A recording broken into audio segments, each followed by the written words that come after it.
Last year was tough. Our local market just moving within a range. It was volatile and it's all ended flat.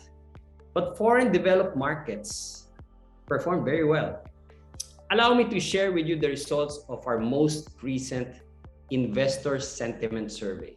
We asked your views about the direction of the market in the next 6 months, and 65% are now more bullish. When we asked about your plans in investing, a much larger of you, or 82%, plan to increase your exposure in the next 3 to 6 months.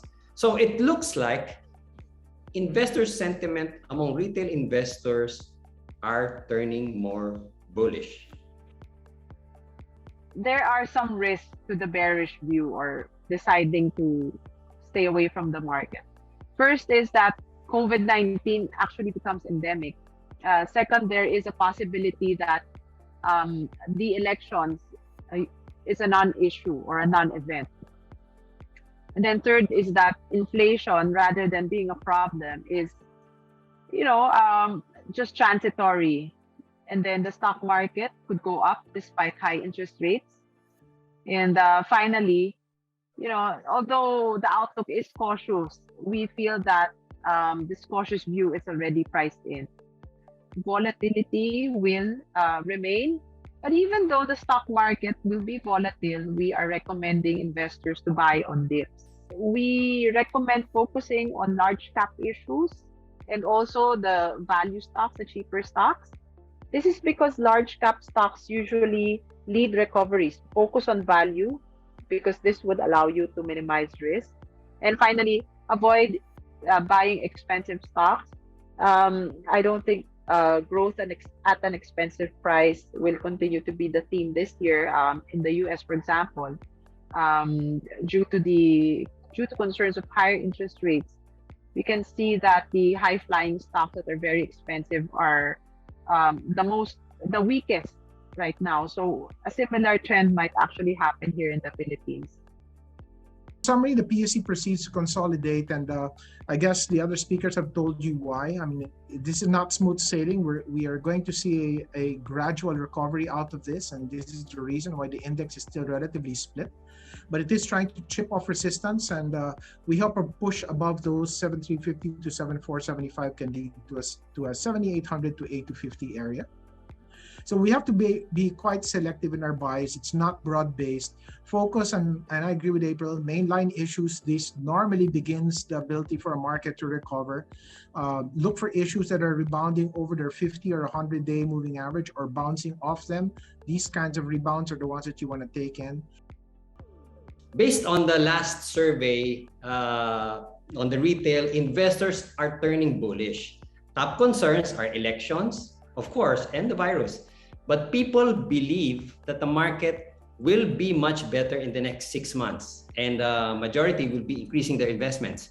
And that view is generally confirmed by our speakers today. With a bit some risks, but I think it's generally viewed positively.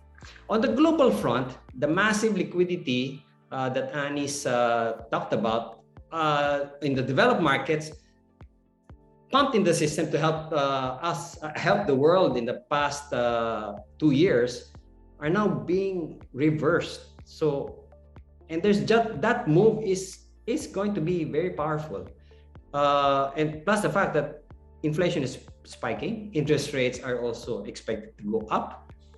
Therefore, bond markets will suffer. But despite that, global equities remain the asset class of choice. I think that is where the growth still will come from.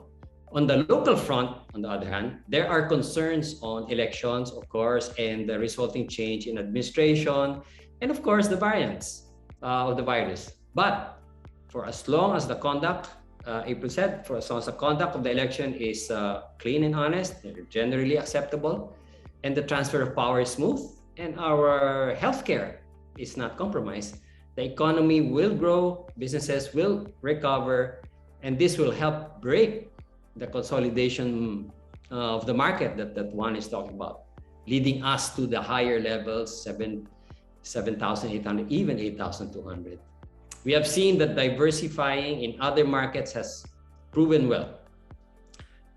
Developed markets did very well for the last couple of years. It may not be as strong for the coming years, but global markets, particularly the equity markets, will be favored. For the local markets, equities over bonds will still be favored. We continue to provide you with the cheat sheet in our speed round. So that so far has given good chances of success. And we also have equity funds in the platform, both passive and active, to choose from.